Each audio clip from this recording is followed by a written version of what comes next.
Al via i cavalli della quinta corsa dal Savio, sono 3 anni sulla distanza del miglio in 8 dietro l'autostart, 1 Abete Jet, 2 Aloha Bay, 3 Alba Chiara Dipa, 4 Emily Pan, 5 Aleandro Lor, 6 Avio Stella, seconda linea 7 Albiol Filmont, 8 Iron BLG.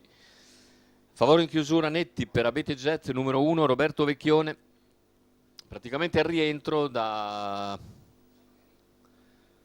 21 giugno, dopo 2 vittorie consecutive però. Abete Jet, più atteso. In partenza veloce Alba Chiara Dipa che conquista in breve la testa su Aloha Bay, veloce al largo anche Aleandro Lor che però rimane all'esterno di Aloha Bay. In terza posizione Abete Jet che si tiene la destra libera, fa parcheggiare probabilmente in terza posizione Aleandro Lor e avanza all'esterno. Dopo i primi 200 metri completati in 15,1 dalla testa si presenta Abete Jet e in breve risale tutto il gruppo, si porta all'attacco di Alba Chiara Dipa e dopo 400 metri si avvantaggia 29,7-400. Abete Jet sfila gradualmente in 500 e leader. Abete nei confronti di Alba Chiara, poi Aloha Bay, ancora Aleandro Lor, 8, Iron la BLG, squalifica di Iron BLG che sbaglia nelle retrovie, 44,5 il passaggio ai 600. In quinta posizione c'è Albiol Filmont, poi a chiudere Emily Pan che sposta all'esterno, seguita da Avio Stella.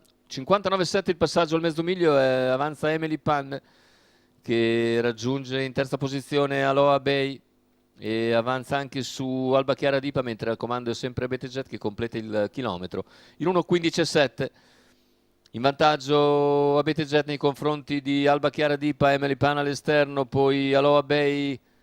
Siamo ora a 500 scarsi dal palo con Abete Jet in vantaggio, Emily Pan che si avvicina comunque all'esterno, ha spostato anche Aloha Bay dalla corda ma non guadagna, anzi retrocede, e così a 300 dalla conclusione Abete Jet in vantaggio nei confronti di Alba Chiara Dipa. All'esterno è sempre Emily Pan, poi all'interno c'è Aleandro Lor, completamento della curva, ingresso addirittura. Abete Jet in pieno a lungo dopo un 14,8, accelera sensibilmente, anche visibilmente Abete Jet che nel finale prende vantaggio e conclude vittorioso per la terza a seguire. Secondo posto per Alba Chiara Dipa e al terzo è il numero 4 Emily Pan, 28,7 a chiudere ma 13,9 la retta d'arrivo. Anche visibilmente anche visivamente era,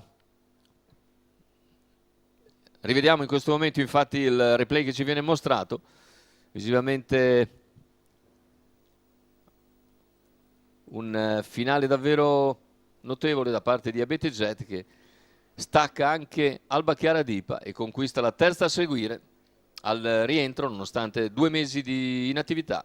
Vince davvero molto molto bene Alba Chiara Dipa al secondo, corre bene Emily Pan, finalmente esente da errori, è terza sul traguardo davanti al numero 7 Albiol Filmont. Roberto Vecchione e Holger Ehlert a segno, Abete Jet quota di 1,46.